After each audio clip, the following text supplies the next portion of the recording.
Gangster, Musandi Punte Mandi one and Dakatenza, Zero to Credu Oshe Matoro was Senza, Yatambi Samasho Ponte Vitala Matenza, Mukuruba Ute Kutindiri Jonta, Kuruvango. Yow, shut up. Master, chat for real, Not they made up on my giant in my gangster.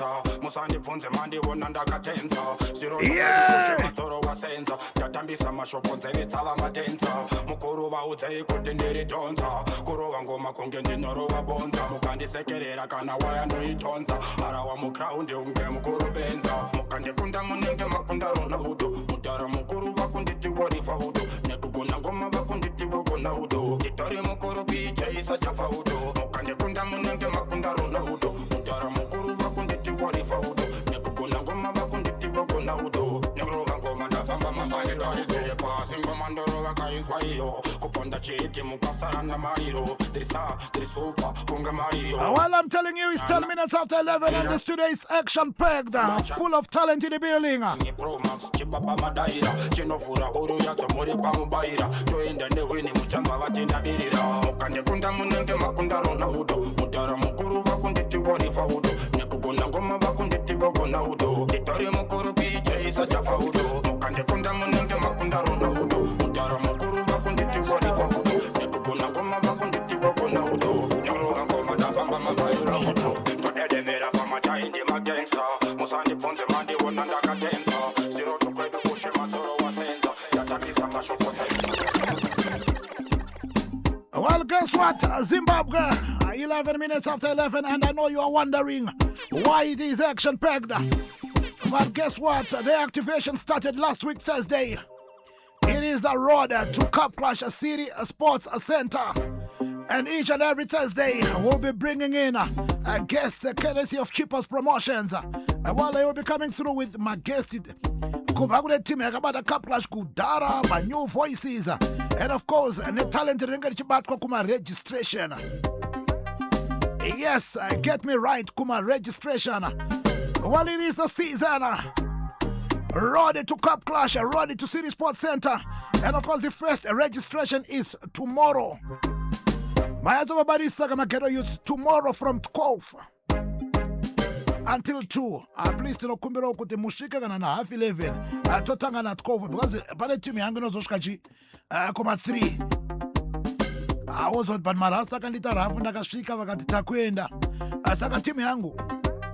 Enanga Chitka Neutum Lazoti, Sama Gedo Yutananga Jasla.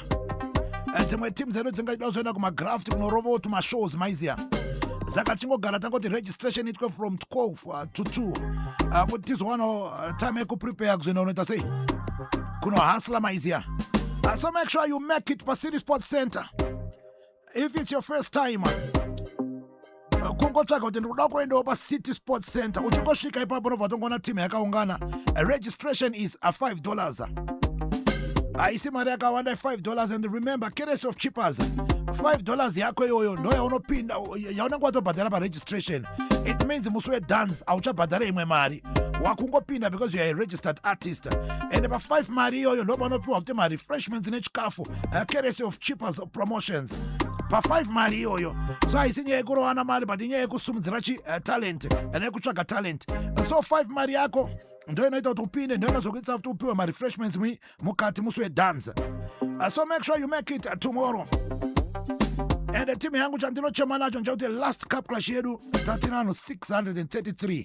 Ataifona ngatilo 500 patakazi to pusha because my youth akazo ya peku petsira. So murgana chi team yangu tinanga tine namba tinanga chila kuti tishike.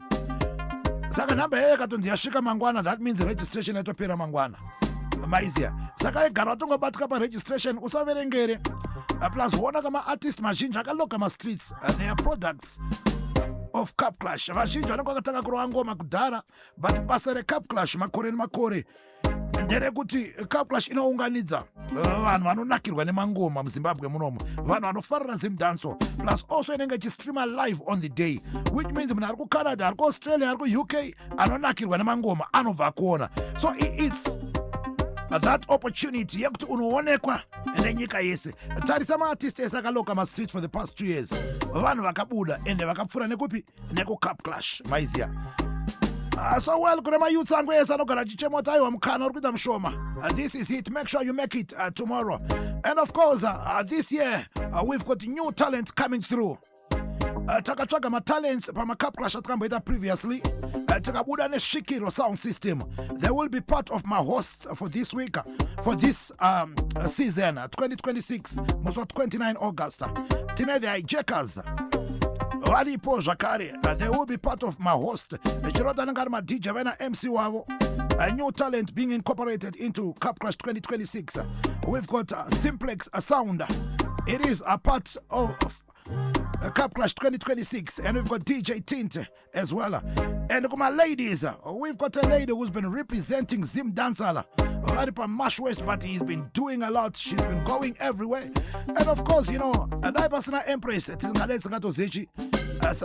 but because she's working night and day, well, she's making it happen, and her name is Njonda Kadzi, coming through from Platinum FM, our sister radio station. Greetings, Empress. Godfather Madi. Amoriseko Empress. Ndinja kufara fani mefarera biangu. Chamboti morese wenyewe pale joya. Tiako zoti ndimere. Ayo pakare pa tiri kusanyora mangoma tiri pa Star FM sounding good all the time. I am Njonda Kadzi. I came from West. I am the best above the rest. Tinobata zedu tiri pa Platinum FM tati chiti munja yawe pa kusanyora mangoma takaenda. Unotibata pa www.platinumfm.co.zw, or you can kana uri kumashwest unotibata pa 94.5, kana uri pakare pa 96.8 chegu tukadoma mondrongesi mondrombaira uri pa TF pa Norton.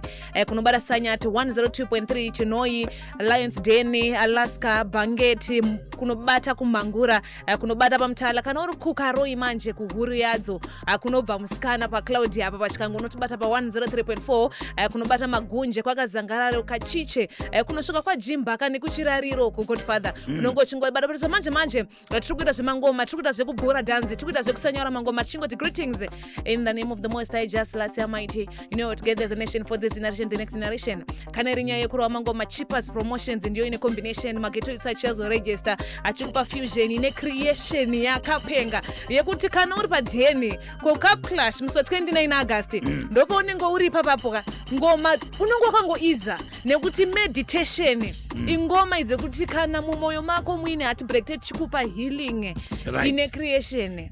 Njonda Kadzi, yes. Wazopinze vafoni nemageto youth wakazara pa social media uchinzi uri kutsvagwa uri kudiwa ku Cup Clash. Baba chimbonitaurirawo ipapo ndongodotanga kutenda indiri geto youth yakabva pakaroya apa ndakagara muchedza saka ndakambocha merchandise, right? Saka ndanditoriwo kuAlaska ndichitoita zvemageto youth tiri kuAlaska, ndandisina kana data musiwo, ndakuona mamerchandise ari kunifonera akati iwewe dadiso uri kutsvagwa kana iwe Gwen, right? Ndakati nani? Ukati marriage ere kutsvaga? Ndikati marriage ndikati zvaita soulmate. Ndavatozongonota soulmate kumunhu ndogona ngendisina but kumangoma zvinenge zviri kuita. Zvakati mudara chipa zauri kuda. Ende ndichingopedza kureceiva makozi ari 510. Pane anonzi Kumbulani Moyo na Blessed Tobias ndovano vakatanga kundifonera vekukaroi, right? Vachindibata vakati enda paFacebook unodaira, vanogonofunga kuti upo. Ndikati dairaika kuti ndiripo, handina data. Handina data. Dairai kuti musikana wechuchu aripo. Right. Mukana chi Empress mati mimi area yenyu ikaroi. Yeah.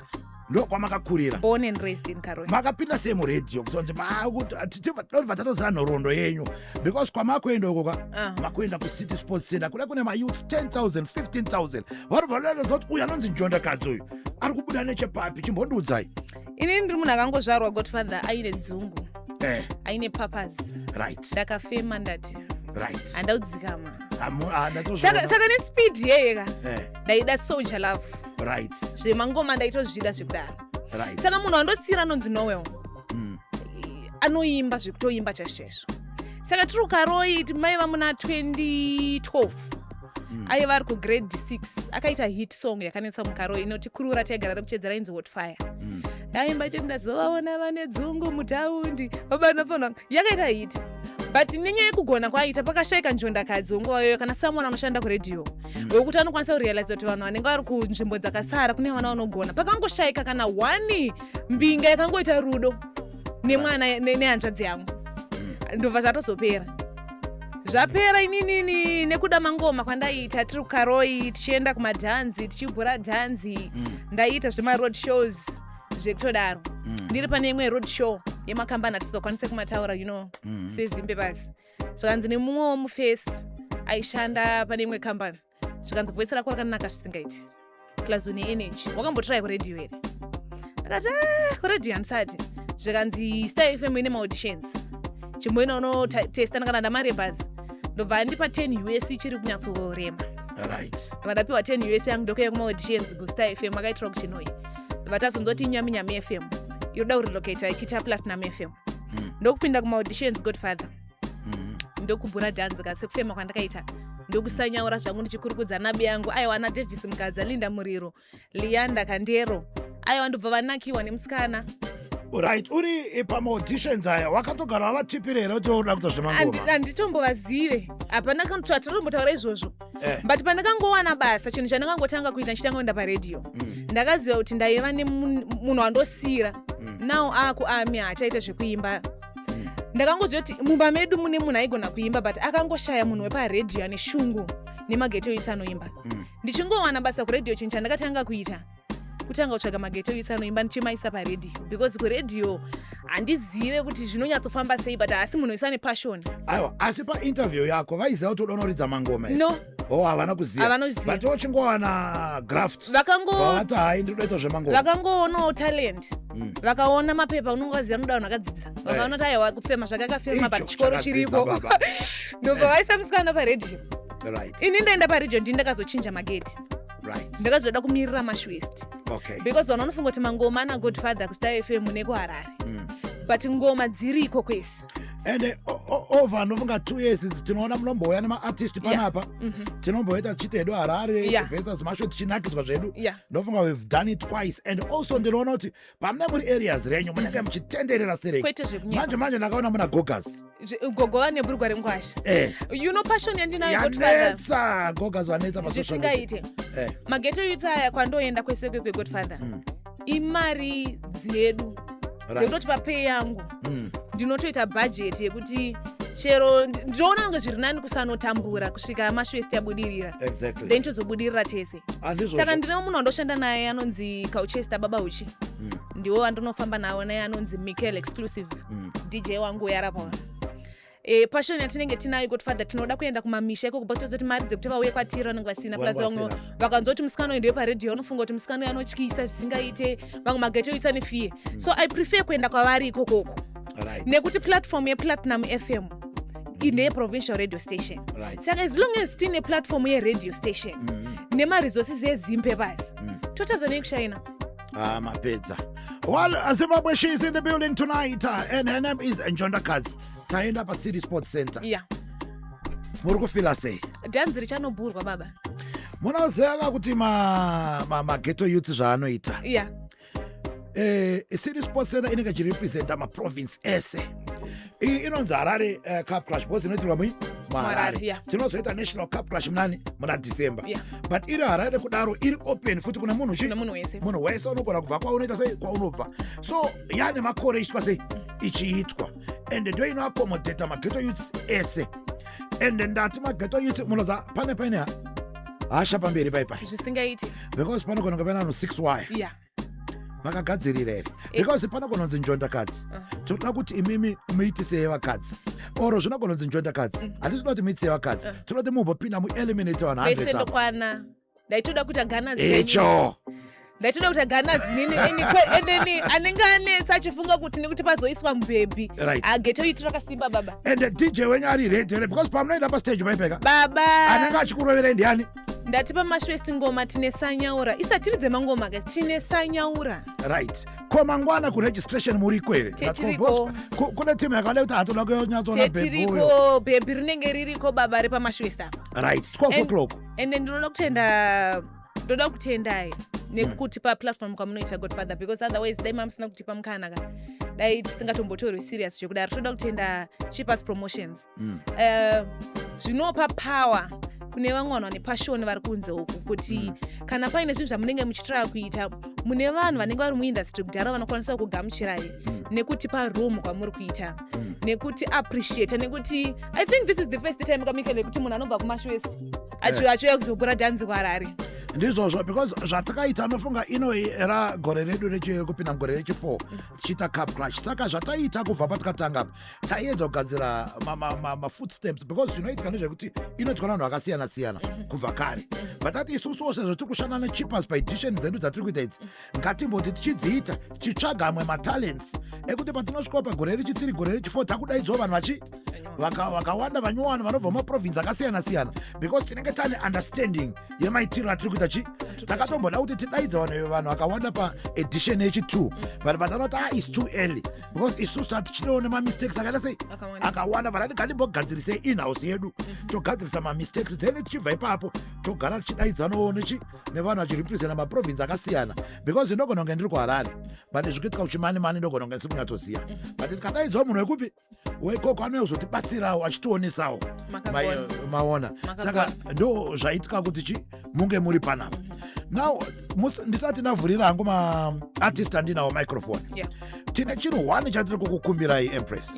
Munoziva kuti pacup clash dzese dzatinoita tinowanzoita mubayiro ndewemabhebhi but tinofunga makambouya mune vasikana vaibva kuMashwest but kazhinji tinozopedzisira tatipa vanhu 600 vatinawo tina vasikana 30 tina vasikana 40 vamwe vese 500 and something vakomana but isu tachimhanya negender equality munhu sadapiwa mukana because mabhebhi futa ndikatsvaga mukana uchita sei uchinesa but vamwe vacho vanozoverengera kuuya kucup clash vamwe vanozouya musi wekupedzisira registration yakatovharwa handiziva kuti munogona kuti invitirawo here mabhebhi kuti awo njondakadzi ndiriko ndakamirira mabhebhi chichimboti invitirawo mabhebhi takatomboita 2 weeks Empress zatikati mafirst musana wekuregistration ngakuye mabhebhi chete vani mabhebhi acho aimboti regerera panyaya dzemabhebhi panotoda kugadziriswa zvakasimba but since ndaveko sosa njondakadzi zita rangu mumbonyatsorinzwa here njondakadzi right apa zvanaka pa kumwana wese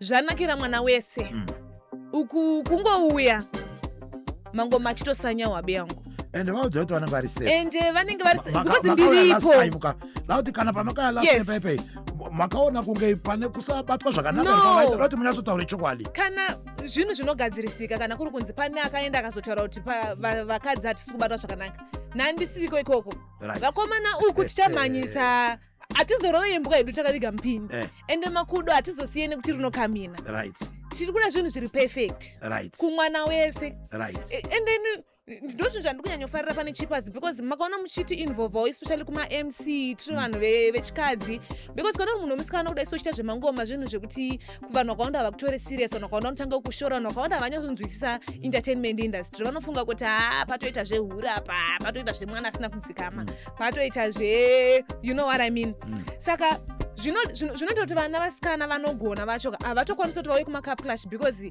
nenyaya yestereotyping dzakadai so idzi but kana tichinge taveko takamirira gender ifemero ishi aiwa vasikana ngavauye dhanzi ribhurwe. Right, Zimbabwe, well, Njondakadzi is in the building, and tomorrow, Anangaripa City Sports Center, it's exactly 12 noon until 2 p.m. by registration. But while in the building tonight, I have also Ja Child. Hey, greetings, Ja Child. Yeah, man, greetings. Morisego King. I need to receive him. Greetings, Maturike. Mukuru Morisei. I already my wakes. Right, Ja Child inombotanga neme. Yeah, man. And rukona muruku pa past 3 to 4 months tapfura idzi. Yeah. Mwene kama kamushandiro kamuri kuita kakasiyana nekama mchita munogona kumbondionesa ipapo. Yeah, azoshuwa zvasiyana mukuru. Pa Conquering Pro Max guy. Ndo zvatoda kuzoti chii chakaitika makaona mhene here makaona sponsor here techida kumhanyawo because pane kame kakalevel kuti patamwe mavhidhazi atakuita sei atakuona tenge chitonoti hai quality yacho iyi kai amagetsi plus tichona kuti izvozvi makuririsa mangoma every now and then hamuchamire. Yeah man, tionese kuti chii apa this time pakawanikwa nyasha dzakadzika pana Ja Child apa.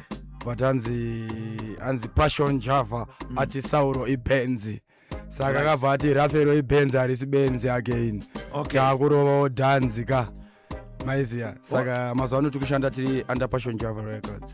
Saka ndo wanga achipusha movement. Man, ndo ari kupusha movement. Saka so far muri kuiona sei mapushirwa muri kuitwa mageto isi ari kukutambira isei? Mageto isi ari kutambira zvakanyanyisa because chigunduruka chikorobo chakachinjwa kuita guchi. But anomedza chikorobo takungokorobhera. Last time aichema mite madhanza haasi kubatika, mashows haasi kubatika, mapromota haasi kuti cheuka. Saka izvozvi pane musiyano here uripo? Musiyano wapo zvishuwa because takushandauka. Ava zviri kubuda.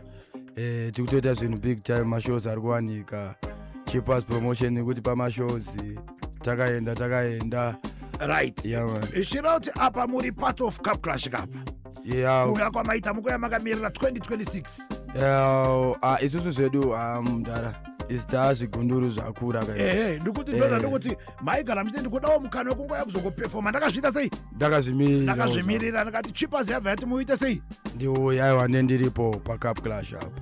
Right, chii chingatarisirwe nevanhu chamunogona kuti pa this time because ndozara tichisangana nemukakawanda dzemangwa muchijamuka kuti ayewa todombopiwa mukana wedu woti tingosvika tingorova ndongorovawo time yangu ndisina anondiita sei anondivhiringidza. Aiwa pati kuti expect the unexpected. Conquering Pro Max iri kuya nemamwe mahora mabviravira. Tanaman chimobata rhythm kubva kumusoro wamboti pangoma tiri kuya nemahora baba anavere. So I'm here say, hey yo, big up Cheapers promotion, Godfather Templeman, Sounding God, Time God. Today they made up my giant, my gangster. Musandi funze mandi wona ndakatensa. Siroto kwedu ushe matsoro wa senza. Natambisa mashoko nzeve zava madensa. Mukuruva udzei kuti ndiri donza. Kurova ngoma kunge ndinorova bonza. Mukandisekerera kana waya ndoidonza. Arawa muground unge mukurubenza. Mukandikunda munenge makunda Ronaldo. Mutara mukuruva kunditi woriva udo. Negogona ngoma vakunditi wogona udo. Nitori mukuru picha isa java udo. Mukandikunda munenge makunda Ronaldo. Mudara mukuru vakunditi woriva udo. Nekugona ngoma vakunditi wogona udo. Nekurova ngoma ndafamba musanditarisire pasi. Ngoma ndorova kainzwa iyo. Kuponda chiridi mukwasara na mariro. Ndiri star, ndiri super, kunge Mario. Maita chunyana vana mamira. Izve kuganza, kupanza, kuchanza majaira. Conquering Pro Max, chibaba madaira. Chinovura huru yadzo muri kwa mubaira. Ndoinda newini muchanza vatindabira. Inzwa katembo man, chimwana chauya man. Mangoma ndinorova kunge kama kuruwan. Hapana anomisa rangu kakapatani. Nekuti inini andirowe de babatadi. Dabata basa vese varakuketa dido pisa. Diriguchisa vese vakutanga kuda kutipisa. Aseva tauri lekote dirgo television. Yo. Yes, amaturika zvirisei? Kuru murisei. Aiwa ndiri airi arisei mawix. Aiwa ati now. King ndikakutanga kenyu kuti tsika panapa ndiri. Yeah. Right, takakuona iku registration aisi last year. Last year but one. Last year. Munhu wese nobva abvunza kuti haasi kine here uyu. Hana ukama na kine here. Yeah. Anonzi Maturike ndiani? Maturike ndimaturike. Ndonzi Maturike. Ndio zita rekuberekwa? Ndonzi Thomas Dinala. Muchibuda nechepapi King? Ndinobuda neku White Cliff. Chii chiri kunetsa kumangoma King? Because takaona muchirova ngoma but chiri kunetsa chii? But ndipomera munhu ndindatonetsa. Right on, akana iso vashoma manje kusangana navo avanhu vanonyepa. Because mageto itso kangochana ndikusapotechwa rasta. Vanhu vacho mamero vanorwadziwa rasta. Saka kashoma ho ndima muchinetsa. Ndinachinetsa. Saka toti apa maserious here apa. Apa taserious tawe. Makamborekodha here kana kuti makutotanga kurekodha? Takatorekodha izvozvo. Makatorekodha? Right, zvanoda kuti ndoda kubata munatsoza microphone padhuze nemi zvenyu. Yeah. Ndoda kubata rhythm iri mubva mamboti pangoma. Because kuna vakawanda vari kuti ko Godfather ruti chiko kana achiti kina kana achitozodzoka pana nyaya yakina. Tana manobata ngoma. Why? Natural. Big up J Gradix. So, yabona diem, yazingatanga vanhu vakman toy. Paropindi yava boy. Putika samba popcorn. Le pura kasara sema koi. Chi, tornoita basikon. Partisa kaya patambese mucharo wapron. Still leborangari sibo. So, damanadiem. ikuriri kungangurwa chauya chikongoro chikongoro visiva changangurwa chauya chikongoro chikongoro ikuriri kungangurwa chauya chikongoro chikongoro visiva changangurwa chauya chikongoro tabanadiem chidoda choji kuti uyandikunde bru ayandomba pururungwe usiku wese takatondose pungwe voda kundibudza nyanya dziye dzatadzipunde. Yo, what is name is Maturike Chimontaure King with the star yenyu chimonitsarangurai style yenyu. Ndone sepa style yenyu kuimbai. Aiwa. Kuti muno makagara mchisauna sakina maka ispo na kina chimonone sai. Nazo chokwadi chechi ndakainspire na kina. Right. Ndo chokwadi and tatiri kumashure zvichiitwa zvese yakubva kudhara tiri kumashure chionedi zvichirese zvichiitwa zvinhu zvacho. Saka ime muchipinda mukuimba hongo makainspire na kina makatanga kutedzera maimbiro ake rakanoti zvakabva zvangoitika naturally chii chakaitika because mukanoti chiking timese rinoti batai kina uyo godfather kani saka kubva pamakangosvika paipai kana kuregistration hamana kusvikotaura kuti inini ndinorwasa kina vangoti ndimaturike vatofunga vangoti muchirwanesa chivati chi kina tionese because anoda kunzwisa kuti unenge wagara pasi uchifambirana nemangoma ake here uchitedzera yawo chii chinenge chiitika kingman zvinhu zvatotodawo kunzwisisa. Sure, chokwadi ndi background yafamba namukoma even makavabvunza form 3 ndiri mupana njachai ichingona mangoma awo ichitotedzera mangoma avo muchitofamba nawo pavainoperforma pepe chovaona vachiita zvinhu zvavo tichivafamba navo pamwe pacho patitakwanisa tichiona tichivaona kumajubheki tichogara tiinawo kumbari kura majubheki haisiyana komana vangu variko vachiri kungaringa vana jachild tichitoona chiita zvinhu zvavo mabirthday akina ese vachitoita zvinhu zvavo vana jachild mamuriko tichitoonawo zvetiri kumashure right pese takatoenda kuremember kuchitown tichosangana nawindi first time kina isangana nawindi vachidira zvinhu zvavo tatongoripo tingori kumashure tichiona right.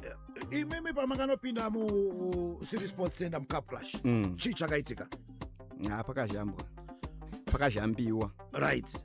Mafanzi akakutambira isei zvakanakisa kwazvo ndini nokuti cup clash yese kubva payakatanga ndini one akasiya mike pass makasvika mavhidhiyo ese kuti munhu achiklasha nemunhu achipindura akaisa mike pass angapfika cheti chegreen icho ndimi zvenyu saka makazongangurwa zvaita sei?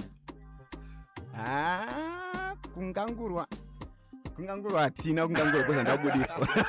Hamuna kubuditswa? Ndabuditswa. Saka chii chakaitika? Ndinongoti maybe ndikuti ndini because zvakaitika nezvekuti hamune nharo hamudi kublema umwe munhu ndinoti ndini because even mavhidhiyo angu esuswa pacup clash wakatsvaka kuti akandibuditsa ndiani hapana zita ramunhu akandibuditsa. Right. Saka toita sei manje nemi manje kana muchiti imi makazvibuditsa futi mega mageto isi achinakirwa nemi but onai katochitarisa kuti isusu tikatarisa maartisti ari kurova mangoma vese ari kupfuura nekupi nekucup clash ndizvozvo kurekodha moti problem ndini futi pasidi sports center matambirwa nemangoma moti microphone makasvika pakisa vanhu vachinakirwa nemi but bva mangoenda futi moti ndimi futi saka toita sei nemi? aiwa apa izvo zvandichadisappointe vanhu.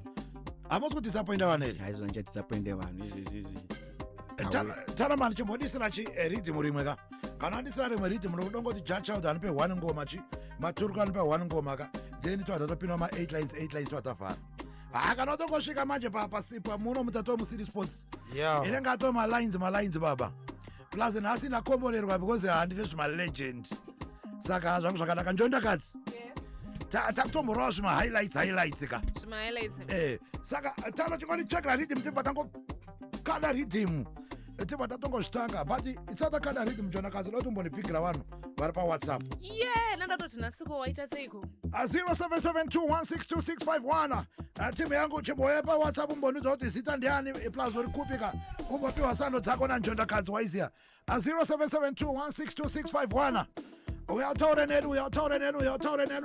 neni ava munandiregerera timu yangu because ndachitoretsa kunzi godfather nhasi zvaita seko nyaya yesando 0772162651 chimbondiudza kwauri zita rekwauri umbopiwa sando We are the champion sound and we are live on Star FM. Chemani big round hangu njeda kazi. One Love Matambura wagwane na Gogas zvirikuita zvakanakisa here. Thank you so much for tuning in. Pudza ine Denzel pa food waita sei andini wazvangu chimuti ndakabata William Jazzy waita fungai chitudza start out Glen 4 atafadzwa Jelani Rasad Maya maita sei Simba Goremba padombo shava Binman Panyanga Hamilton Mapfumo Forbes Border Posti Jimmy Roots Makwindi kumasvingo Tulo Takanaka atrikuita zvakanakisa pa Epas apa. Thank you so much Ribe straight out Mtara waita basa Dennis teacher Mchedar pa Chitown waita basa Tamuka Highness Pasend Mary's Chitungwiza Njonda chimuti takabata na Godfather Kutso apachomzi Lazarus Chingwana kwa Hatters Braja Mimadi Tinashe takudzwa wagwani ngoni zvirikuita zvakanakisere CPF Mr PG Bagesta Lodge Morris Sifa awaita basa nota tune in Kenny pa Epas wagwani my guy Tembo Palista Water Things Stallone pa Beatrice Forbes Blessed pa Epwe the Tanaka pa Leeds wagwani effort Chikore rukuita sei ramboka bata CCD pa chinoi zvirikuita zvakanakisere wani Audrey ramboka chibata shekare. Thank you so much for tuning in. Blessed at Epwethe straight out Ambare KB wagwan Baba Clyde Gokwe Empress Memory Mamini pa Chitown na Mike kujiwa pa Pember National aine chimuti akabata zvakare. Thank you so much for tuning in. Ramboka bata mai rutendo vari pakaro masora sei My Angel pa Warren Park D maita sei DJ na Vibudiro 5B 1Z from G Town Fari Masasa Park wagwani Trey Freddy ari pagwera po Sin Mudede pa Chitown Me Nice Me Good Far aine pa CBD Alpha Chifinu pamfakosi waswera se Bishop Jojo I'm the place of Godfather Chimira ipapo da uchigara kocho chimbonelerutsira because ndendele pamawani koisusu Godfather dira junior shinzoka zveshingonakiza so apana nokona nambochindishedza ndichiuya plus tine clash yatikapromisa after tapedza cup clash wakuda kubhurwa futi tobva pepe ndakakubhura reke ndinyarare ngombe dzakavhurwa chimira ndinyarare mashwest chimira 19 minutes before midnight Zimbabwe. Well, this is it. Who is in the building tonight? Well, Child Maturike. Okay, tell a man from top again. Maturike chimona pangoma hapa. Woi Maturike mwana diem so inzwandari tasharitim uyu igoto ndirikiti nasipano chambiti anonzwisa tsitsi kunge honda ndaita fit. That's why ndakusasa shit this time dova bisane fire ndoita mashiripiti yawanda diem cho touch fire touch bondem touch Vano, panika ndapinda, anyway, anytime. Touch fire, touch bondem, touch. Vano, panika ndapinda. Stop, Child, the bongo matamari. Yo. High definition.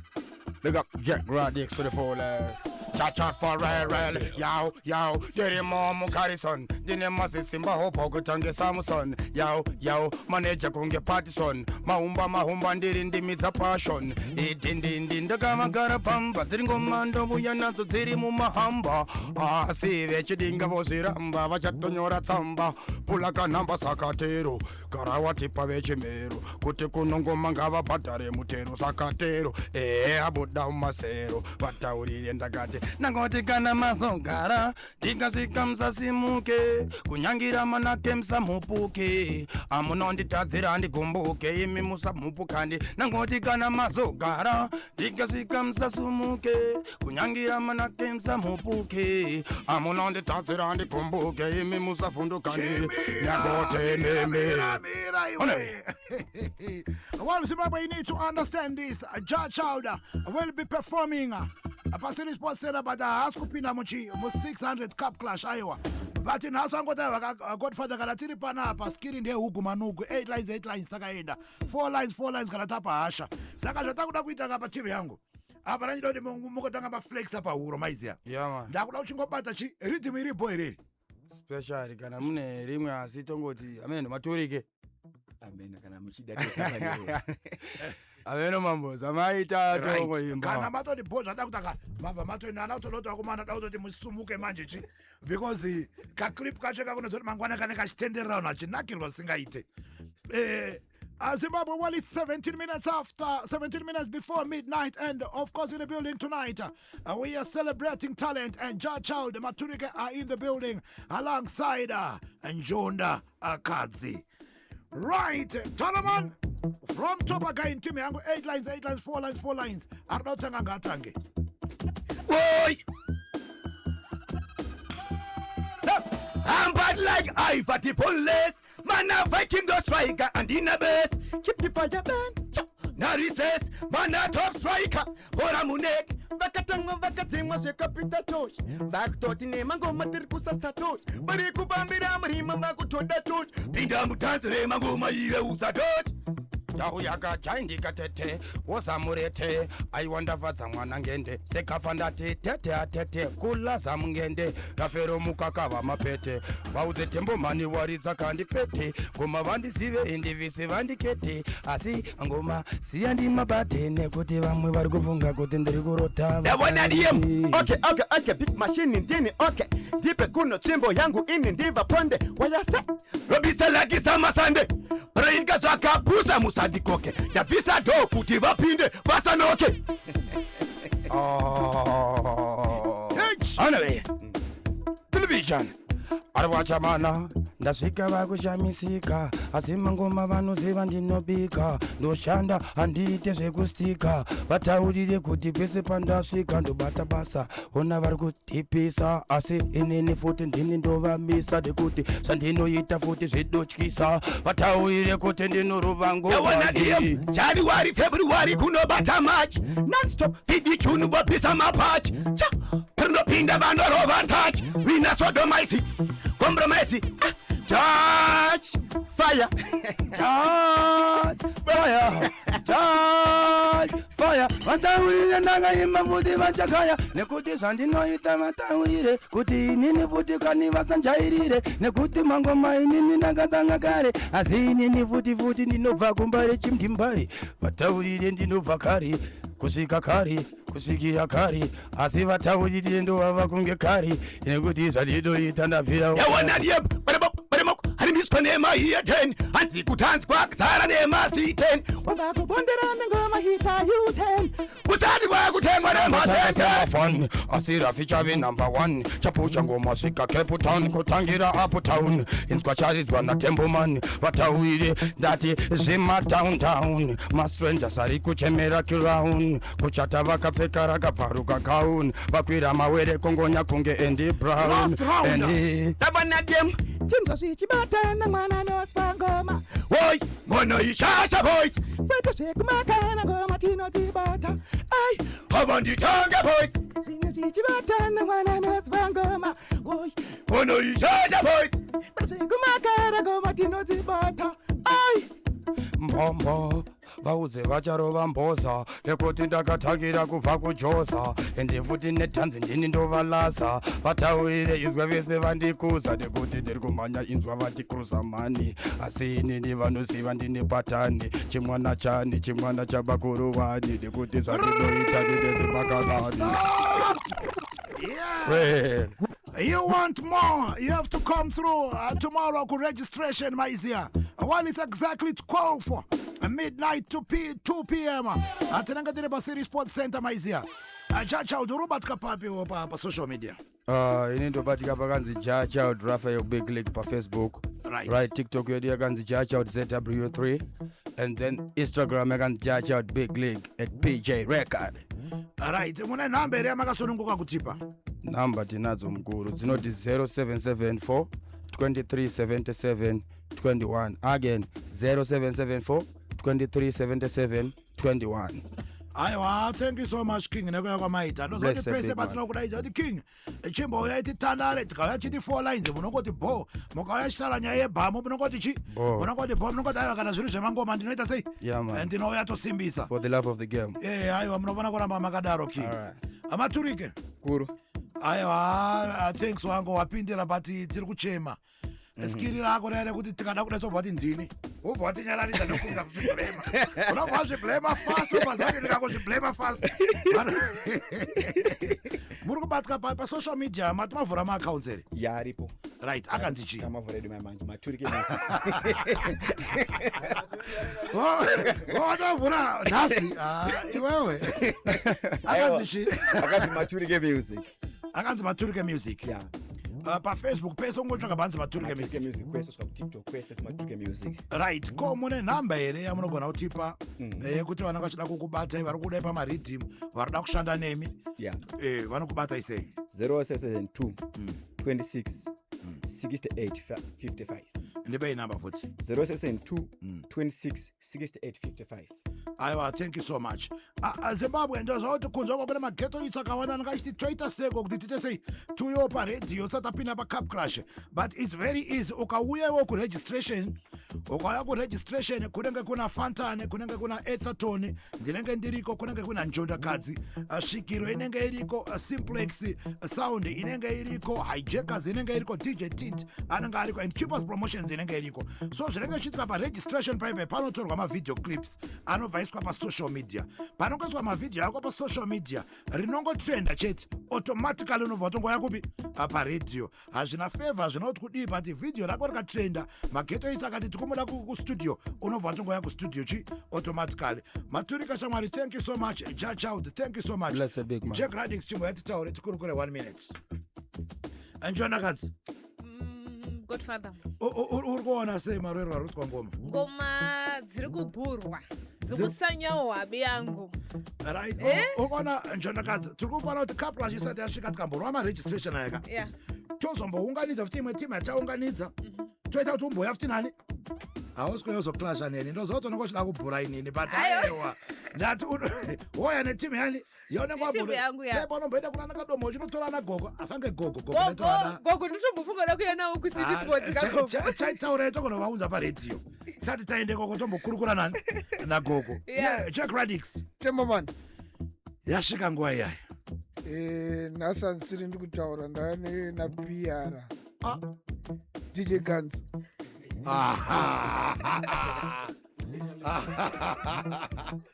nai dj guns makatanga kutaura pamicrofone rini emamuridzi here piara mda aiwa isusu zvetira tisiri kuda isu ndinoti vanhu vasimbisane paukama hwavari areas kuti uri kuona iwe hande ho ndima piara ndiri piara mda aiwa ibhose zvitara kwadaita kuti chipazi iri kutsvaga matalents inogona inoti aiwa talent remurume uyu rekedza uya richi piara ndikuudzai kuti zvinhu zvakarongeka sei so far because mangwana ndokune chi kune registration yekutanga takaigadzirira sei because inenge yakamirirwa alright registration utanga na 12 kusvika na 3 so mageto youths akufana kukurumbidza kubatika as early as possible right because zvose sezvemataura vanenge vane mabasa ekuita after saka vana kufana kukurumbidza kubatika konya yesound yedu nemamicrophone edu zvakamira sei makanakirwa kani ati last year but tikuda mamicrophone 3 ka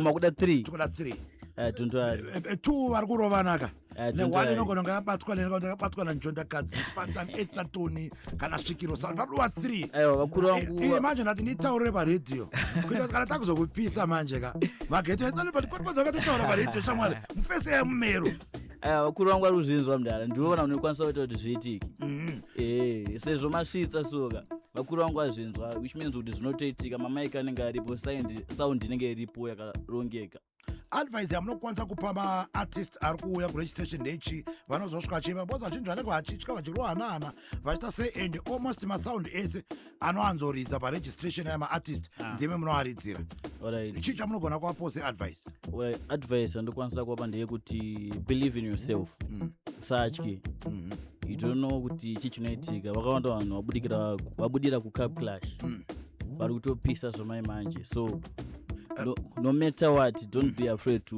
showcase your talent Andidika. Yes, sir. Aiwa, thank you so much. And kumageto itinoda kusimbisa kuti registration yakakosha because tinogona kutarisa artist akaita samadedido. Madedido pakauya kuCup Clash akatrenda kutopfuura zvaakaita kuCup Clash. And career yake akabva yatosunga kubva papi? Akatoputikira ipapo. Kubva ipapo. Totarisa zvakaita saFira Dend. Akauya kuregistration career yake ichibva yatoputika. Vatoita ma-endorsement, vatoisa mari pakaita sei? Pakanaka 6 to 9 months through registration. Saka registration yakatokosha. Tisati tasvika musi wa29 musi weshow. But registration yakaita sei? Yakakosha. Munobatika papi Guns? Guns vanobatika pa Facebook as DJ Guns Trap Sounds. And on Instagram it's DJ Guns Trap Sound. On TikTok it's DJ Guns Official. Then numbers at DJ Guns it's 078 737 0118. Andidika. Yes, sir. Aiwa, thank you so much. Tosangana mangwana kupi? Good dance. Give thanks. Right, enjoy the cards. Godfather. Zvakamira sei? Inini unozoti papa nachida kuti ndezekangana ndezevarairwa ndezezvifunga ndaenda. Ndine vanhu vandida kutenda fanini. Vanenge vaita kuti tinge tiri pano Godfather. Ndida kutenda mai vangu. Vanenzi Lavo matambura sekuru vangu. Vakati muzaya chero zvakaoma sei rikati svike ipapo nagogasi vangu. Ndoda kungovatenda vane vanonzi Senero pakaroya pachinoi. Aiwa ndovapa sando zvekutodaro. Special thanks dzimwe dzobva dzaenda kune anonzi Azaria Banda nachief producer vangu. Unozoona kana une team yekuti inenge inewe chikupa backup pazvinhu zvinofamba zvakanyatsosimba zvekudaro. And then inini ndikandina DJ wangu anonzi Michael Exclusive ndiye DJ wangu. Tinonzi Makudo ePatoners. Muri Makudo? Tiri Makudo ePatoners. Kana ndinaye tinonzi Makudo ePatoners. Baba, saka mawani. Unozotsvaka kuti zvinoreve kuti Makudo ePatoners. Aiwa, ndotsvaka ndagara ndiri gombiro saka uzviziva. Saka hapana. Cheapest promotions ndoita kuti tisvike panapo. Ende ndikutarisira kuti tichienderera mberi tichaedza tichangoribhura dance nekutenda. Tichienderera mberi tichishanda tese because seMashonaland West mukana wamatipa ndakamirira Mashonaland West. Ngoma dzeMashonaland West. Tiri grateful zvekutodaro. And I'm not going to disappoint. Right. Yeah. Aiwa, thank you so much. Zimbabwe, it's exactly 4 minutes before midnight. While a big and enough respect to Njonda Kadzi, Maita Basa, Moyane team yenyu. Platinum FM bagara Trichinwani. Munoya mchitisimbisa, but thank you so much. Tinokuona mangwana kuchi ku registration. Registration is at 12 but Jana Njonda Kadzi na 11 nenda hapo pa position. Kuti ninyatso make sure kuti njezo zvirichi zviripo. Team yangu yese nenge hapo mangwana by 11. Saka tona na ipapo. Rafael, thank you so much. Eneko yako waita. Big respect Maturike. Thank you so much. Eneko yako maita. Tosangana ku dance. Well, God for the Templeman, the God of President. Well, it's me, of course, alongside the one selector Tanaman. Timu yangu Montibata kune vanhu vari kuma outskirts uko vari kutakumanaka tiruna kuita Cup Clash yedu katokulinka ise chingoti linkai kana matilinka timu yangu tinotaura touya ikoko kana mouya kuno but ngatishande because ndo chinhu chatakapiwa namost day chatiri kuona chikwanisa talent redu kupi kumberi chinhu ichi hachisi chedu hachisi chenyu ndechemunhu wese takadaro semaZimbabweans. Well, 3 minutes before midnight I have to love and leave you now, but I will be back again on radio definitely on Saturday on the Dancehall Remedy 9 right till midnight. May the Almighty be with you, may the Almighty bless you, may the Almighty protect you today and forevermore. I am stepping down for the one and only Mark Zozo, taking over a radio until 3 a.m. Wally Manuel King Selassie Jah Rastafari. Till we meet again.